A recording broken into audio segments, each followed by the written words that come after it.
I grabbed the heavy hammer and smashed this piece of trash's knees to pieces. Moments later, agonizing screams echoed throughout the entire room, my mouth beginning to curve upward involuntarily. This was the first time I'd smiled since my daughter was raped and murdered. That day, I just hugged my daughter, who knew that when I saw her again in the afternoon, she'd become a cold corpse. The police moved fast. DNA testing quickly identified the killer. On the day that animal was tried, my wife and I didn't go to the courtroom because I was afraid I'd tear him apart on the spot. But I saw the news when that bastard was being escorted. Not only did he show no remorse, but he smiled the entire time, because he knew damn well this country has no death penalty. So when the chief called to tell me he only got 25 years instead of death, rage consumed me completely. Why should my daughter be tortured to death while this killer gets to live comfortably? This result was unacceptable. I stood in the field where they found her. Trampled weeds marked the spot where her life ended. At that moment, I was unusually calm. If the system wouldn't deliver justice, I performed the procedure myself.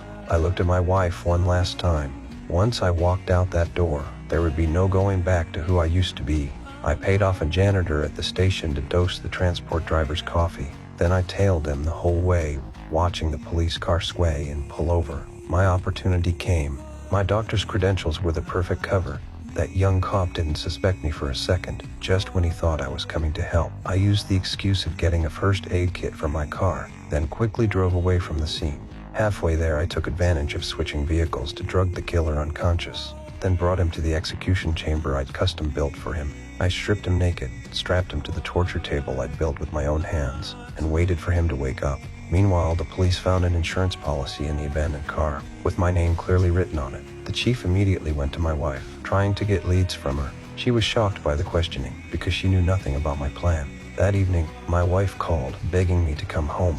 I simply told her calmly that in 7 days it would be our daughter's birthday, and I wanted to sacrifice this killer to our daughter. That's when the killer woke up from unconsciousness. Finding himself tied up, he immediately panicked. I just sat there watching. I wanted to wait for him to completely break down, but this killer still refused to admit his crimes. So I picked up the hammer and brought it down hard. Then I released his restraints. The leg with the shattered knee couldn't bear weight.